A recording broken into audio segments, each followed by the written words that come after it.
Hey everyone, welcome back to another session of absolute chaos from the depths of Reddit. Today we're diving into stories that'll make you question how some people manage to function in society without constant supervision.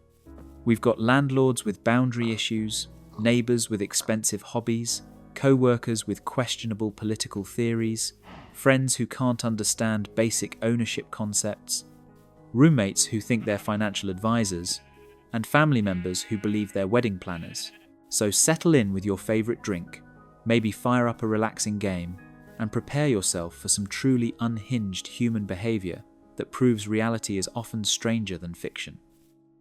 Our first story involves a co-worker who thought shared workspace meant everyone's personal belongings should be redistributed according to her political theories.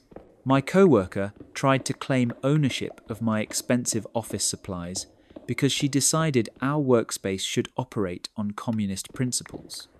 I work at a mid-sized consulting firm where we have mostly individual offices, but share some common areas like conference rooms, the break room, and a few collaboration spaces. The company provides basic office supplies, but a lot of us bring in our own preferred pens, notebooks, organizational tools, that sort of thing. I'm pretty particular about my work supplies. I like good quality pens, specific types of notebooks, and I've invested in some nice organizational systems for my desk. Nothing crazy expensive, but probably a few $100s worth of supplies that I've accumulated over the years to make my workspace more efficient and pleasant. About 6 months ago, we hired a new analyst named Patricia, who was assigned to the desk next to mine in our open office area.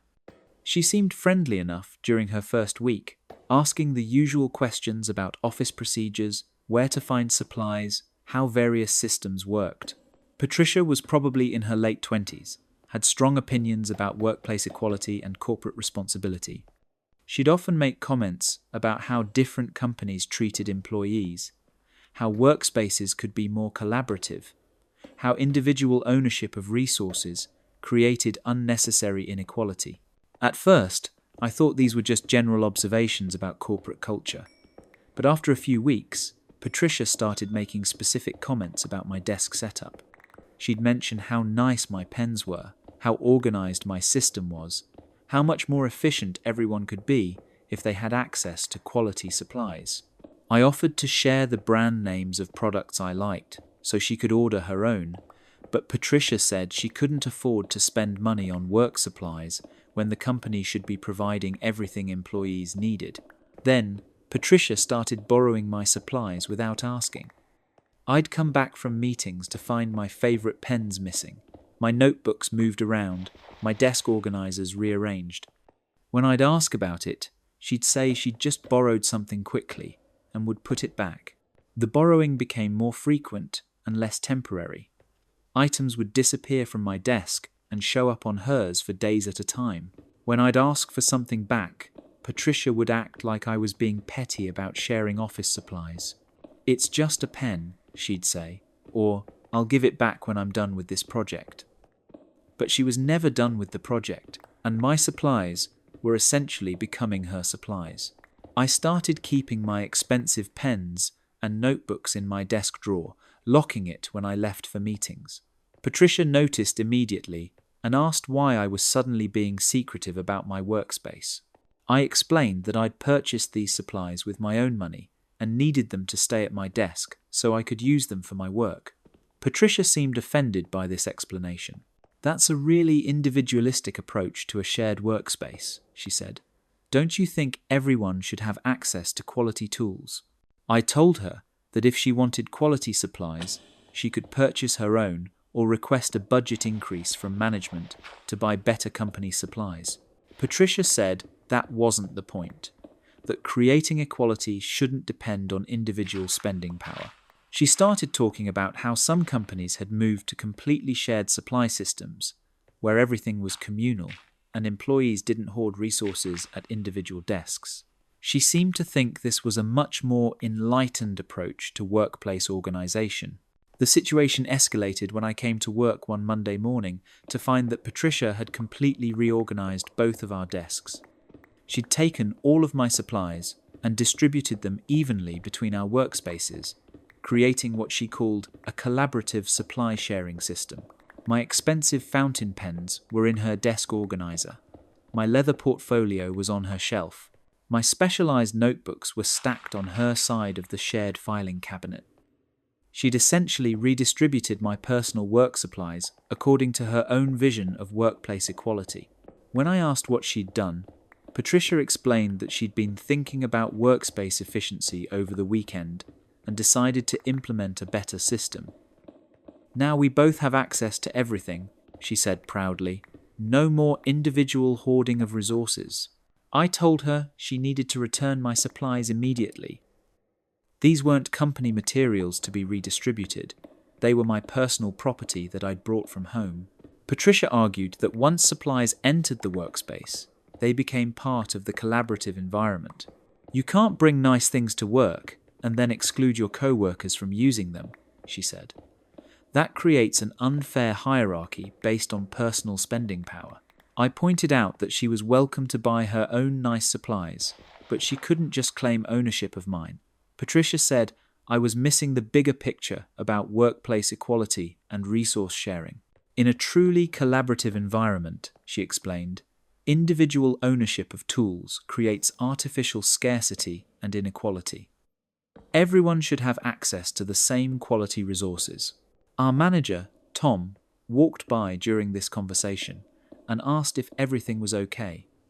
When I explained that Patricia had redistributed my personal supplies without permission, he looked confused.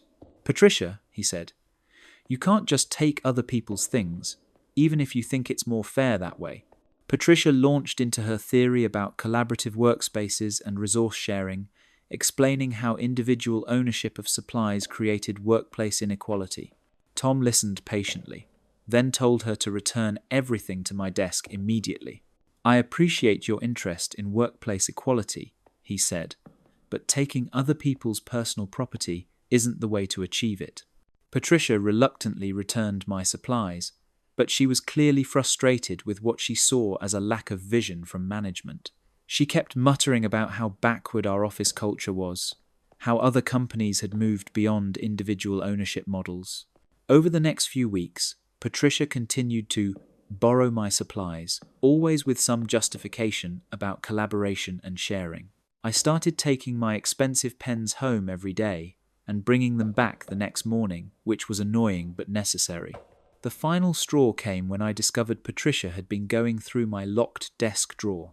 I'd started noticing that items weren't quite where I'd left them, that my drawer seemed to have been rearranged slightly. I set up a small camera to monitor my desk while I was in meetings. The footage showed Patricia using some kind of tool to open my locked drawer and systematically going through my supplies. She was taking pictures of everything, apparently cataloguing what I had. When I confronted her with the video evidence, Patricia claimed she was just documenting the resources available in our workspace for an efficiency report she was preparing. She said she was planning to present management with data about resource distribution inequality. "I'm trying to make things better for everyone," she insisted. "Some people have access to quality supplies, while others don't. That's not fair in a collaborative environment." I reported the incident to HR, showing them the video of Patricia breaking into my locked desk. They were not impressed with her justification about workplace equality and resource documentation. Patricia was written up for accessing another employee's personal property without permission. She was also required to attend a workshop about workplace boundaries and respect for co-workers' belongings. During the HR meeting, Patricia continued to argue that individual ownership of work supplies was creating an unfair environment. She suggested the company should implement a policy where all employee-purchased supplies became communal property. HR explained that employees' personal belongings remained their personal property, regardless of where they used them. Bringing your own supplies to work didn't make them available for redistribution by co-workers. Patricia never fully accepted this explanation. She continued to make comments about workplace inequality and resource hoarding, though she stopped actually taking my supplies. She seemed to view me as someone who was perpetuating systemic unfairness by not sharing expensive pens. A few months later, Patricia found a job at a different company, one that she claimed had a more progressive approach to workplace collaboration. I wished her well, though I made sure to check my desk drawer after our final conversation. That story is over. The mental gymnastics required to turn theft into a political statement about workplace equality is truly impressive. Some people will use any ideology to justify taking other people's stuff without permission. Next up, we have a story about a landlord who had some interesting ideas about tenant notification procedures and construction scheduling. My landlord tried to renovate my apartment while I was still living in it and acted like I was being unreasonable for wanting privacy in my own home. I'm 26, and I've been renting this one-bedroom apartment downtown for about 2 years. The rent is decent for the area, the building is old but well maintained, and my landlord Marcus has always been pretty responsive to maintenance requests. He's in his 50s, owns about 6 units in the building, and generally keeps to himself unless something needs fixing. Last month, Marcus mentioned that he was planning to update some of the apartments in the building, said he wanted to modernize the kitchens, maybe upgrade the bathrooms, make the units more attractive to potential tenants. I didn't think much of it since my lease doesn't expire until next year, and he said he'd be focusing on vacant units first. Then one Tuesday morning, I woke up to the sound of power tools in my kitchen, not from the apartment next door or above me, but literally in my kitchen. I stumbled out of bed in my pajamas and found 2 construction workers installing new cabinet hardware while a third guy was measuring my countertops. Marcus was standing in my living room with a clipboard, directing the workers like this was the most normal thing in the world. When he saw me, he smiled and said, "Oh good, you're up. We're doing your kitchen renovation today. This is going to look amazing when we're done." I stared at him, trying to process what was happening. I told him I hadn't agreed to any renovation and asked why there were strangers in my apartment without my permission. Marcus looked confused, like I was missing something obvious. "It's in your lease agreement," he said. "Landlord reserves the right to make improvements to the property with reasonable notice." I told him I'd never received any notice about construction work in my apartment. Marcus pulled out his phone and showed me a text message he'd sent at 6 a.m. that morning. "Kitchen renovation starting today. Please have area cleared for workers." That was the first I'd heard about any of this. The workers had apparently used Marcus's master key to enter my apartment while I was sleeping. They'd moved my kitchen table, unpacked tools all over my counters, and started work without any confirmation that I was aware of what was happening. I explained to Marcus that texting me at dawn on the day of construction wasn't reasonable notice, and that I needed advance warning before people entered my living space. He acted like I was being difficult, said the work would only take a few hours and I should be grateful for the improvements. "Look," he said, "this is going to increase your property value. You're getting a brand new kitchen for free. Most tenants would be thrilled about this." I told him that whether or not I wanted the improvements wasn't the point. The issue was that he'd brought construction workers into my home without proper notice or my consent. Marcus said he'd sent the text message, so technically he had given me notice. When I pointed out that reasonable notice usually means days or weeks, not hours, he said I was being unreasonable. "It's not like we're doing major construction," he insisted. "Just some cabinet updates and new fixtures." The workers were still installing hardware while we had this conversation. One of them asked Marcus where they should put my kitchen appliances, since they needed to move the refrigerator to access the wall behind it. Marcus told them to just put everything in my living room temporarily. I watched these strangers move my personal belongings around my apartment, while my landlord acted like this was a routine maintenance issue. When I said I needed them to stop until we could discuss this properly, Marcus got frustrated. "We've already started the work," he said. "The workers are here, the materials are purchased, everything's been scheduled. You can't just shut down the whole operation because you don't like the timing. I told him I absolutely could shut it down because it was my apartment and I hadn't consented to this work. Marcus argued that as the property owner, he had the right to make improvements when he deemed them necessary. The situation escalated when I realized they weren't just updating cabinet hardware. The workers had brought new countertops, were planning to replace the sink, and had started disconnecting my dishwasher. This wasn't minor maintenance, it was a full kitchen renovation that would leave me without a functional cooking space for days. When I confronted Marcus about the scope of the work, he admitted it was more extensive than he'd initially described. "But think of how nice it'll be when we're finished," he said. "You'll have a completely modern kitchen." I told him he needed to stop the work immediately and reschedule for a time when we could plan properly. Marcus said that wasn't possible, that he'd already paid the workers and couldn't afford to waste their time. "Look," he said, "why don't you just go stay somewhere else for a few days while we finish up? Maybe with friends or family." He was suggesting I temporarily move out of my own apartment so he could renovate without my input. I called my tenant rights organization to find out what my legal options were. They confirmed that landlords must give reasonable advance notice for non-emergency work, typically 24 to 48 hours minimum. A text message at 6 a.m. on the day of construction definitely didn't meet that standard. When I told Marcus I'd spoken with tenant advocates, he got defensive, said I was making this way more complicated than it needed to be, that he was trying to improve my living situation and I was being ungrateful. The workers were getting uncomfortable with the tension and started packing up their tools. Marcus tried to convince them to keep working, said we'd sort out the disagreement later, but they said they didn't want to be in the middle of a landlord-tenant dispute. After the workers left, Marcus was furious. He said I'd cost him money by shutting down the renovation, that the workers might not be available again for weeks, that I was preventing him from improving the property.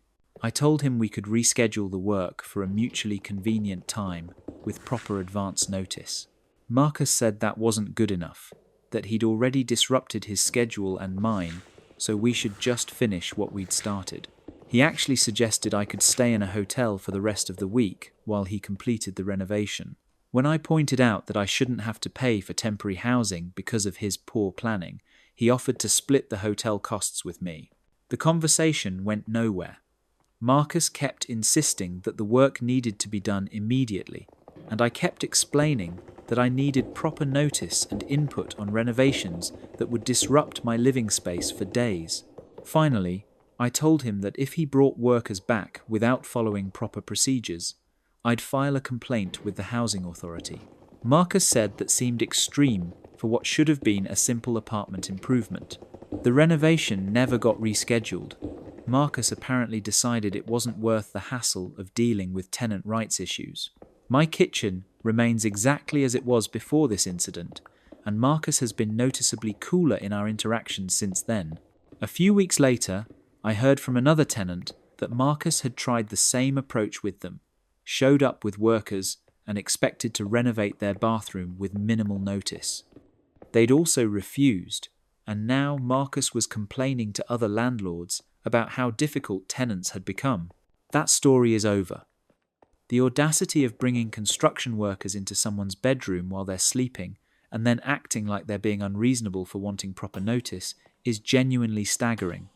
Some landlords really think owning property means they can treat tenants' homes like their personal construction sites.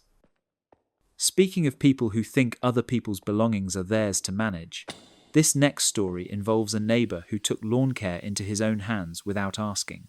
My neighbour hired a landscaping crew to completely redesign my front yard and then tried to charge me for the service I never requested. I'm 31 and I own a small house in a suburban neighbourhood where most people take decent care of their properties. My front yard isn't magazine-worthy, but it's well-maintained grass with a few flower beds and some mature trees that provide nice shade. My next-door neighbour, Gerald, is probably in his 60s, retired, and spends most of his time working in his elaborate garden. His yard is absolutely beautiful, professionally landscaped with exotic plants and intricate hardscaping. He's clearly passionate about gardening and takes great pride in his outdoor space. About 3 months ago, Gerald started making comments about my yard during our casual conversations. He'd mentioned how much potential my space had, how with a few changes it could really complement his garden, how certain plants would thrive in my soil conditions. I appreciated his interest, but I was happy with my simple grass and flower setup. I'm not much of a gardener, and I preferred low-maintenance landscaping that I could handle with basic mowing and occasional weeding. Gerald began offering specific suggestions. Maybe I could add some perennial borders, perhaps install some decorative stones. Wouldn't a small water feature be lovely near the front walkway? I politely deflected these ideas, explaining that I liked my yard simple and didn't have time for elaborate gardening projects. Last month, I went out of town for a long weekend to visit family. When I returned Sunday afternoon, my front yard was completely transformed. Where there had been grass, there were now elaborate flower beds filled with expensive-looking plants. Someone had installed decorative stone borders, planted ornamental trees, and created a small rock garden near my front door. The work was professionally done and undeniably beautiful, but it was completely different from what I'd had before. My simple, manageable yard had been turned into something that would require constant maintenance and specialized care. I knocked on Gerald's door immediately, needing to understand what had happened to my property. He answered with a huge smile, clearly excited about something. "Isn't it gorgeous?" he said, gesturing toward my transformed yard. I couldn't stand watching all that potential go to waste, so I decided to surprise you with a complete makeover. I stared at him, trying to process what he was telling me. He'd hired landscapers to completely redesign my front yard without my permission while I was out of town. "I worked with the same crew that did my garden," Gerald continued proudly. "They're absolutely the best in the area.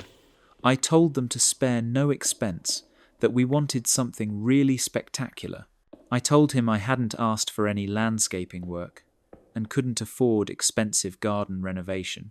Gerald waved off my concerns, said he'd already taken care of everything and I could pay him back when convenient. "How much did this cost?" I asked, looking at what appeared to be thousands of dollars worth of plants and stonework. Gerald pulled out a folder with receipts and invoices. The total was just over $8,000. $8,000 for landscaping work I'd never requested on my own property. I told Gerald there had been a huge misunderstanding, that I couldn't accept this work and definitely couldn't pay for it. "But it looks amazing," he said, seeming confused by my reaction. "Your property value just increased significantly. This is an investment in your future." I explained that I'd specifically told him I preferred simple landscaping and didn't want elaborate gardens. Gerald said he'd thought I was just being modest, that once I saw how beautiful professional landscaping could be, I'd change my mind. "Besides," he added, "I coordinated everything to complement my garden. Now our properties flow together visually. It's like having one large, cohesive landscape design." That's when I realized Gerald hadn't done this primarily for my benefit. He'd redesigned my yard to enhance his own property's appearance, creating the unified look he wanted for the neighborhood. When I told him I couldn't pay $8,000 for work I'd never authorized, Gerald got frustrated. He said I was being ungrateful, that he'd done me an enormous favor, that most people would be thrilled to receive such expensive landscaping for free. "I already paid the contractors," he said. "The work is done. The plants are installed. You can't just pretend it didn't happen." I suggested he could have the contractors remove everything and restore my yard to its original condition. Gerald looked horrified at this idea, said it would be wasteful and destructive to undo professional landscaping work. "Look," he said, "I understand you're overwhelmed by the expense. We can work out a payment plan. Maybe $500 a month until it's paid off?" I told him again that I hadn't requested this work and wasn't going to pay for it regardless of the payment terms. Gerald said he'd invested his own money in good faith, trusting that I'd reimburse him once I saw the results. The conversation went in circles for over an hour. Gerald kept emphasizing how beautiful the work was, how much my property value had increased, how ungrateful I was being. I kept explaining that unauthorized work on someone else's property doesn't create an obligation to pay for it. Finally, I told him he needed to work out the payment issue with his contractors, since I'd never entered into any agreement with them. Gerald said that wasn't fair, that he'd arranged everything as a favor to me. "I can't afford to eat an $8,000 landscaping bill," he said. "I'm on a fixed income. I only did this because I expected you to reimburse me." I felt bad about his financial situation, but I hadn't created it. He'd made an expensive decision without consulting me, and now he was trying to make his poor planning my responsibility. Over the next few days, Gerald became increasingly aggressive about demanding payment. He'd knock on my door multiple times, leaving printed invoices and payment schedules. He started telling other neighbors about the situation, painting me as someone who'd accepted expensive landscaping and then refused to pay for it. The social pressure in the neighborhood became uncomfortable. Some people thought I should pay Gerald something since the work had been done, even if I hadn't requested it. Others understood that you can't just improve someone's property and then demand payment. I consulted with a lawyer who confirmed that I had no legal obligation to pay for unauthorized work on my property, even if it increased the value. Gerald couldn't force me to accept or pay for services I'd never contracted for. When I told Gerald about the legal consultation, he got angry, said I was being heartless, that he'd acted with good intentions, and now I was hiding behind lawyers instead of doing the right thing. "All I wanted was to make the neighborhood more beautiful," he said. "I thought you'd appreciate someone caring enough to improve your property." The situation reached a breaking point when Gerald's contractors started calling me directly, demanding payment for work they'd done on my property. Apparently, Gerald had told them I was the actual client, and he'd just been coordinating the project on my behalf. I had to explain to multiple contractors that I'd never hired them, never signed any contracts, and had been out of town when the work was performed. They were understandably frustrated, having completed $8,000 worth of work with unclear payment arrangements. The contractors ended up taking Gerald to small claims court when he couldn't pay them. During the proceedings, it came out that he'd presented the project as if I'd requested and approved it, leading them to believe payment was guaranteed. Gerald ended up having to liquidate some savings to pay the contractors. He blamed me for the entire situation, said if I'd just been reasonable about reimbursement, none of this would have happened. Our neighbor relationship never recovered. Gerald moved away about 6 months later, apparently unable to handle the financial strain and social awkwardness the situation had created. I kept the landscaping since removing it would have been expensive and wasteful. It is beautiful, and I've learned to maintain it over time, but every time I look at it, I'm reminded of how someone thought they could make major decisions about my property without my input. That story is over. The entitlement required to spend $8,000 on unauthorized landscaping work and then expect the property owner to pay for it is absolutely mind-blowing. Some people really think good intentions justify any action, even when it involves other people's money and property. Moving on to our next story, which involves a roommate who decided that splitting expenses meant she could decide how everyone else spent their money. My roommate tried to control my spending because she thought our shared living situation gave her veto power over my financial decisions. I'm 24 and I share a 3-bedroom apartment with 2 roommates, Lisa and Jennifer. We split rent and utilities evenly, and generally everyone handles their own groceries, personal expenses, and entertainment costs. It's worked out well for the past 1.5 years. We've been living together. Lisa is probably the most organized of the 3 of us, handles setting up utility accounts, makes sure bills get paid on time, keeps track of shared expenses like cleaning supplies or apartment maintenance. She's studying accounting and is naturally good with budgets and financial planning. I work in marketing and make decent money for someone my age. I'm not wealthy, but I can afford some nice things occasionally, good restaurants, concert tickets, clothes from stores that aren't discount retailers. I save money where I can, but I also believe in enjoying life when you're young and have fewer responsibilities. Jennifer is in graduate school and lives on a much tighter budget. She works part-time, gets some family support, but definitely has to be careful about every expense. She shops at thrift stores, cooks most meals at home, and rarely spends money on entertainment that isn't free. About 3 months ago, Lisa started making comments about the packages I was receiving from online shopping. She'd mentioned how often the delivery drivers came to our apartment, how much space the boxes took up in our entryway, how I seemed to be buying something new every few days. I didn't think much of it at first. I do shop online fairly regularly, but it's mostly replacing clothes that wear out, household items I need, occasionally something fun but not expensive. Nothing that seemed worth commenting on. Then Lisa started asking specific questions about what I was buying. She'd see packages addressed to me and ask what was inside, how much it cost, whether I really needed whatever it was. I thought she was just making conversation, maybe a little curious about my shopping habits. Lisa began keeping track of my deliveries, apparently maintaining some kind of mental inventory of my purchases.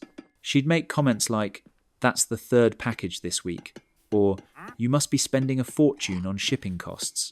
When I explained that most of my online orders came with free shipping, Lisa said the shipping costs were built into the product prices, so I was still paying for delivery, whether I realized it or not. She seemed to think this was a significant revelation about hidden expenses. About 6 weeks ago, Lisa asked if we could have a roommate meeting to discuss apartment expenses. I assumed this was about utilities, or maybe splitting the cost of some shared household item we needed. Instead, Lisa had prepared a presentation about our collective spending habits and how they affected our living situation. She'd been tracking deliveries, estimating costs, and calculating what she called our economic inequality within the apartment. Lisa had created charts showing how much money each of us spent on non-essential items per month. She'd estimated my online shopping costs, Jennifer's occasional coffee shop visits, even tracked our different grocery budgets. She presented this like it was important data we needed to address as roommates. The problem, Lisa explained, is that we're supposed to be splitting expenses equally, but some of us are spending way more money than others. This creates an unfair dynamic in our shared living space. I was confused about what she meant by unfair dynamic. We each paid our portion of rent and utilities on time. Our personal spending didn't affect the shared expenses we'd agreed to split.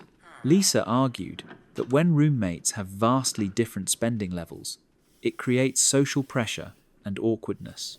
She said Jennifer felt bad when she saw my shopping deliveries because it reminded her that she couldn't afford to buy things she wanted. It's not fair to flaunt your disposable income when you're living with people who are struggling financially, Lisa said. She suggested we should coordinate our spending levels to be more considerate of each other's budgets. I told Lisa that my personal purchases weren't any of her business, and that Jennifer had never mentioned feeling bad about my shopping habits. Lisa said that was because Jennifer was too polite to say anything, but that as roommates we should be more aware of these dynamics. Jennifer looked uncomfortable during this conversation, clearly not wanting to be in the middle of what was becoming an argument between Lisa and me. When Lisa asked her directly if my spending made her feel bad, Jennifer said she'd never really thought about it. Lisa pressed the issue, asking Jennifer if she ever wished she could afford to buy things like I did. Jennifer admitted that, sure, sometimes she saw things she'd like to have but couldn't afford, but that was just part of being on a student budget. "See?" Lisa said, turning back to me. "Your spending is making Jennifer feel bad about her financial situation. That's not fair in a shared living space." I pointed out that Jennifer hadn't said my spending made her feel bad, just that she sometimes wanted things she couldn't afford. That's a normal part of life for most people, not something I needed to manage on behalf of my roommates. Lisa disagreed, saying that when people live together, they should be considerate of each other's financial stress. She suggested I could do my shopping less frequently, maybe have packages delivered to work instead of our apartment, or at least be more discreet about purchases. The conversation escalated when Lisa proposed that we should set spending limits for non-essential purchases. She'd calculated that if we each spent no more than $200 per month on discretionary items, it would create a more equitable living situation. I told Lisa she had no right to control how I spent my own money. She argued that living together meant making compromises and being considerate of others' situations. She seemed to think shared living space gave her some authority over roommates' personal financial decisions.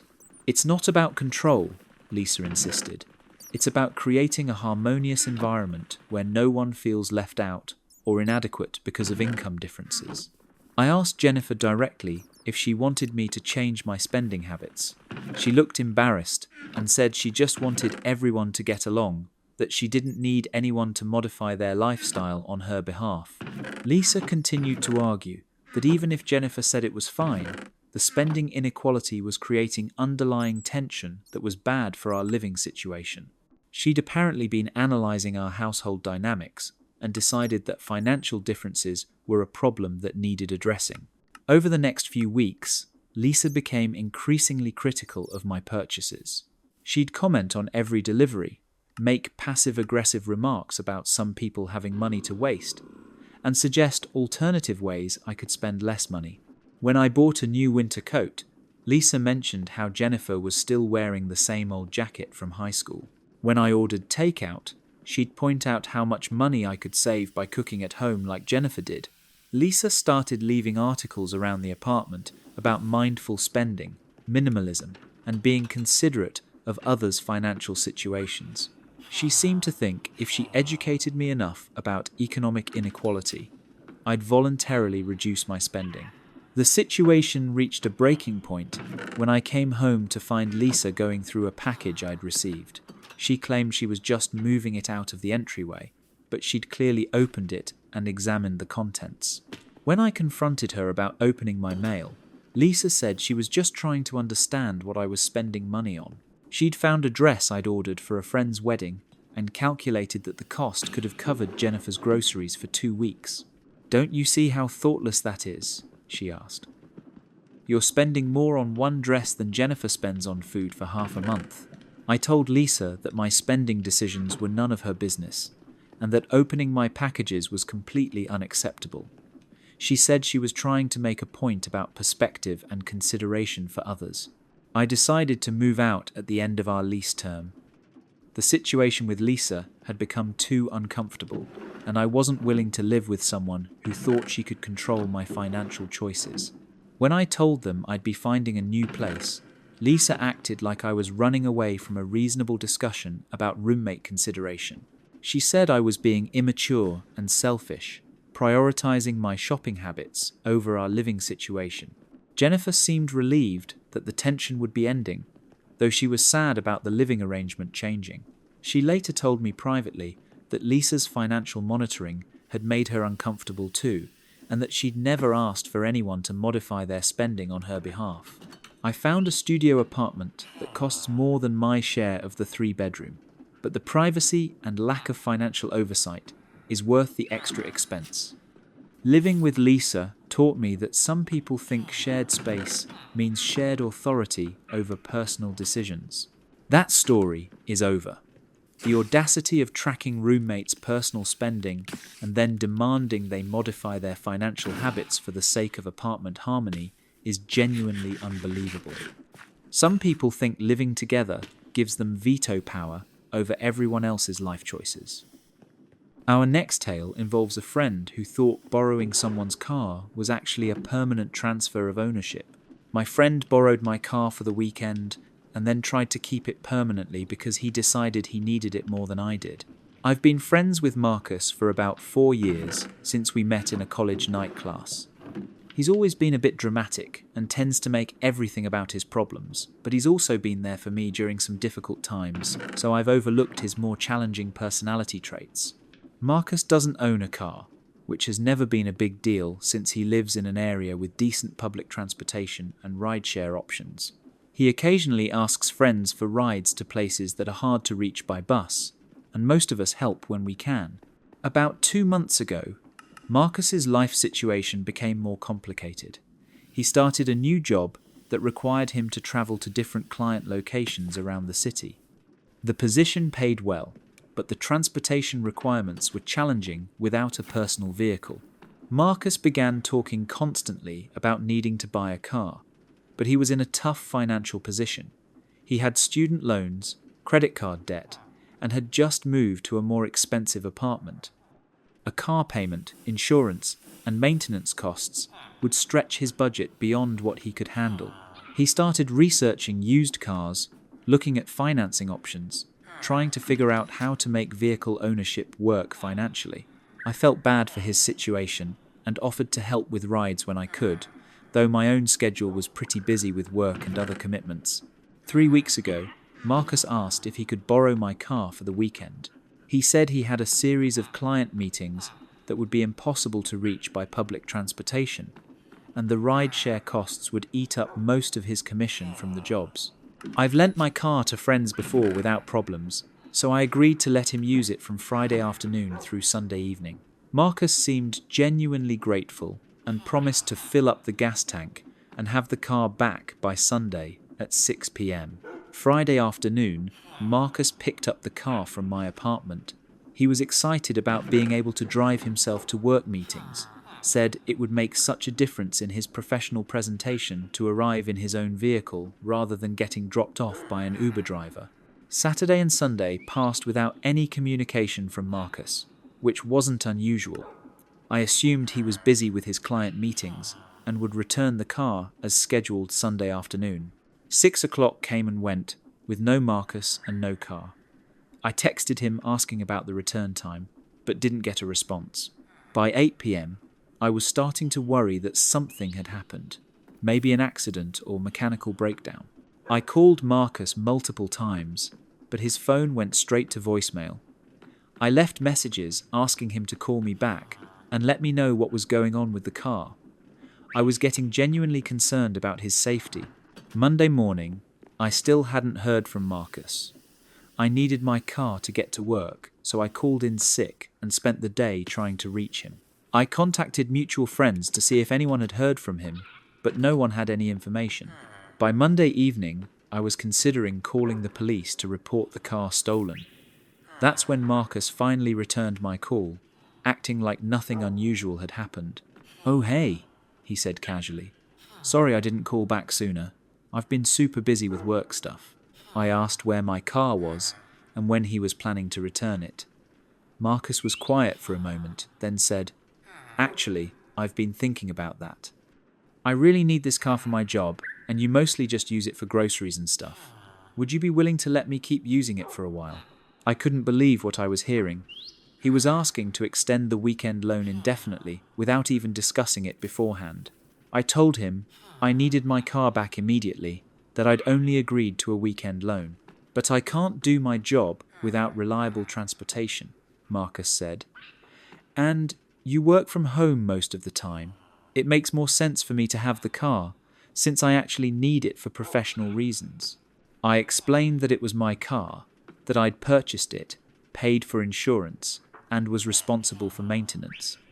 His work transportation needs didn't give him a claim to my vehicle.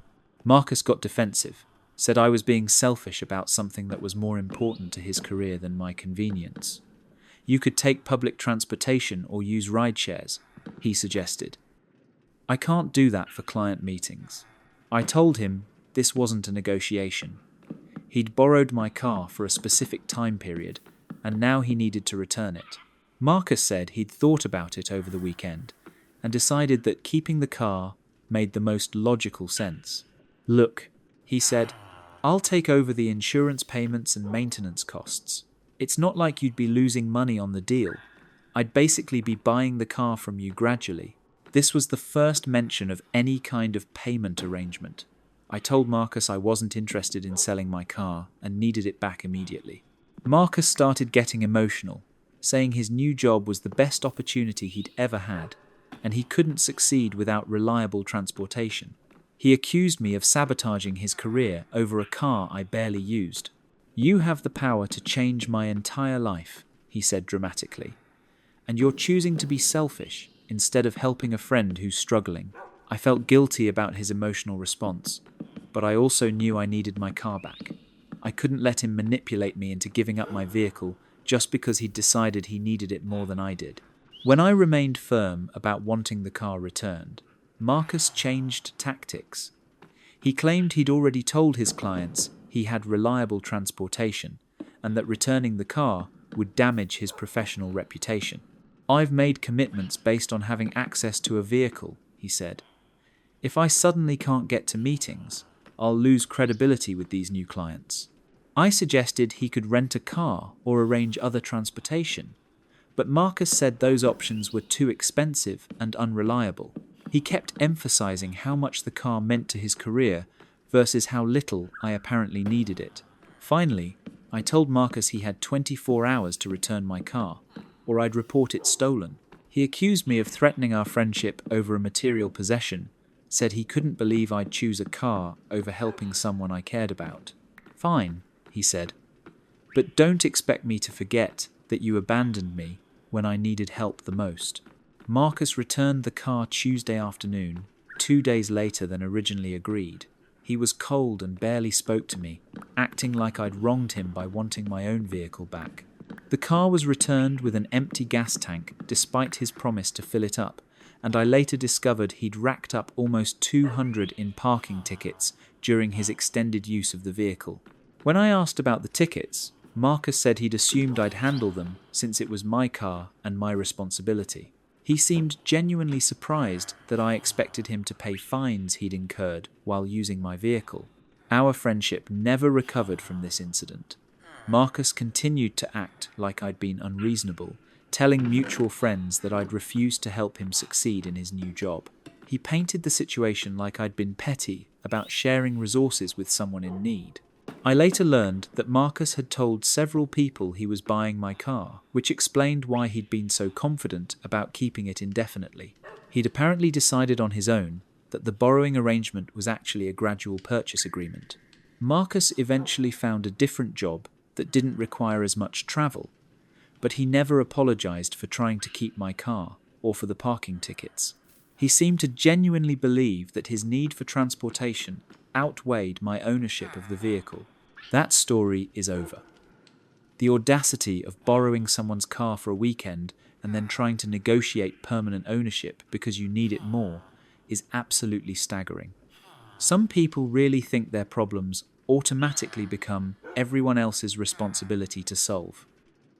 Our final story involves a family member who thought a wedding invitation was actually an opportunity to completely redesign someone else's special day. My aunt tried to take over planning my wedding because she decided my ideas weren't good enough and I needed her creative vision instead.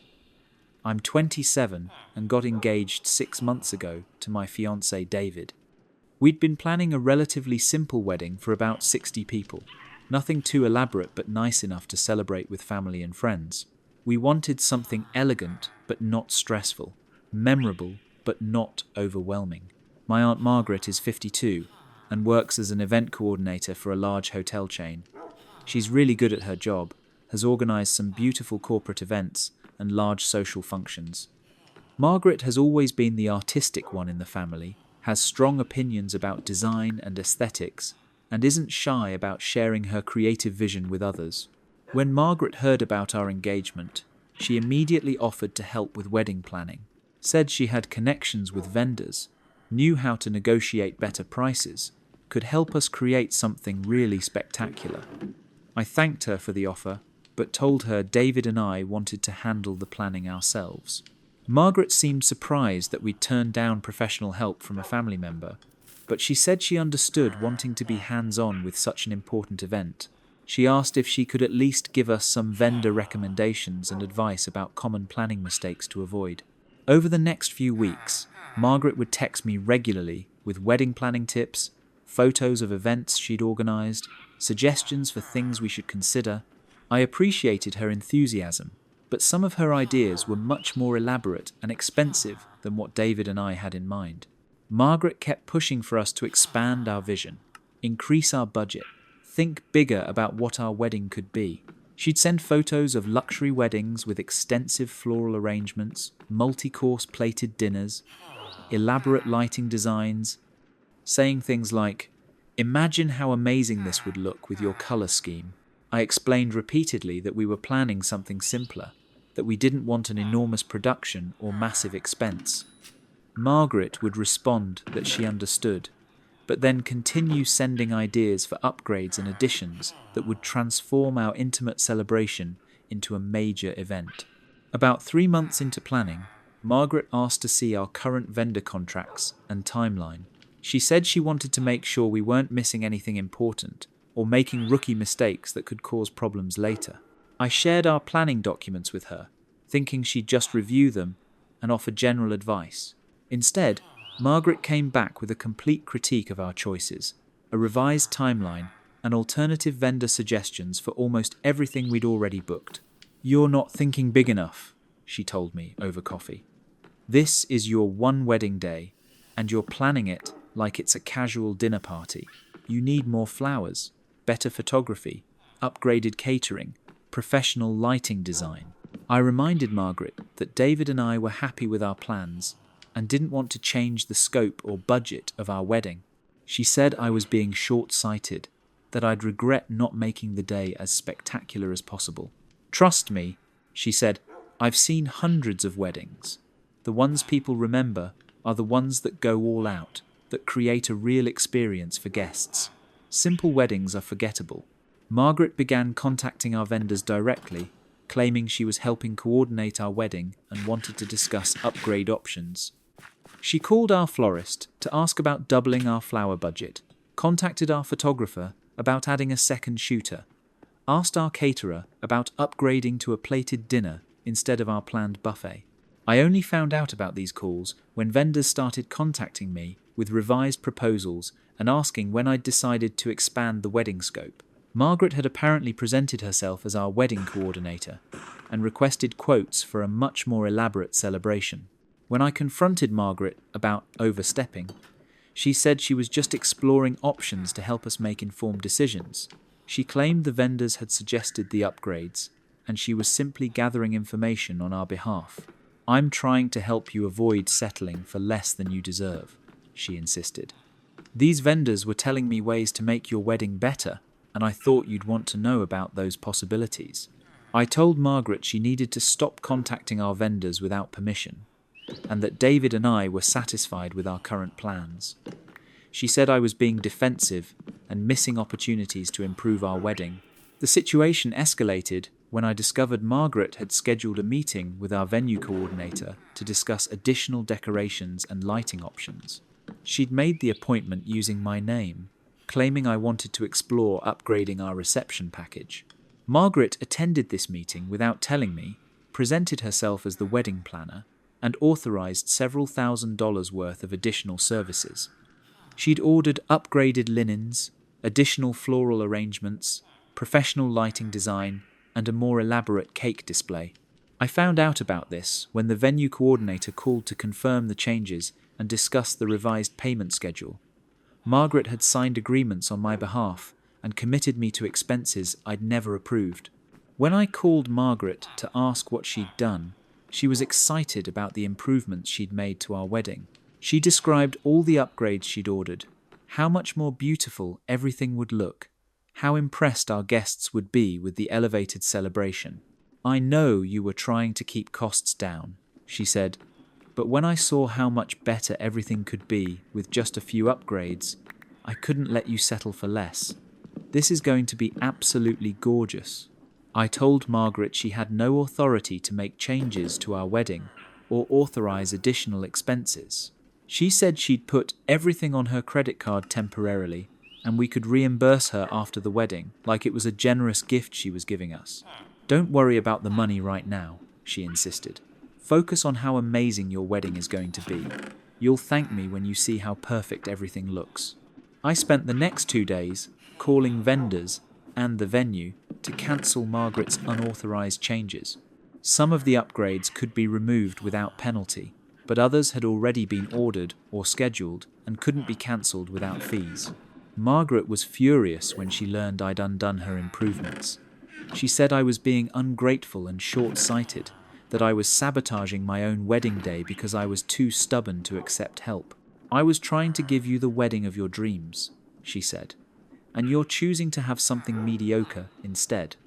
You're going to regret this decision for the rest of your life." I told Margaret that the wedding of my dreams was the one David and I had planned together, not the elaborate production she thought we should have. She said I lacked vision and was settling for less than I deserved. Margaret continued to push for changes right up until the wedding day. She'd call with new ideas, send photos of decorations we could still add, suggest last-minute upgrades that would really make the event special. Even at the wedding, Margaret made comments about what could have been different. She pointed out areas where additional flowers would have looked nice, mentioned how professional lighting would have improved the ambience, suggested the photography would have been better with a second shooter. Our wedding was exactly what David and I wanted: intimate, elegant, focused on celebrating our relationship rather than impressing guests with elaborate productions. But Margaret seemed disappointed that we'd chosen simplicity over spectacle. After the wedding, Margaret continued to critique our choices. She'd show people photos of events she'd organised, explaining how she'd offered to help with our wedding, but we'd chosen to keep everything small and basic instead. She seemed genuinely puzzled that we'd been happy with our celebration, convinced that we'd missed an opportunity to have something truly special. Margaret couldn't understand that our definition of special was different from hers. That story is over.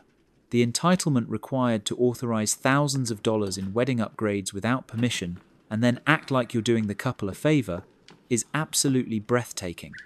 Some people think their creative vision is more important than other people's actual preferences and budgets. Thanks for listening to these wild tales of human audacity. If you enjoyed these stories, make sure to hit that like button and subscribe for more unbelievable encounters. See you in the next one.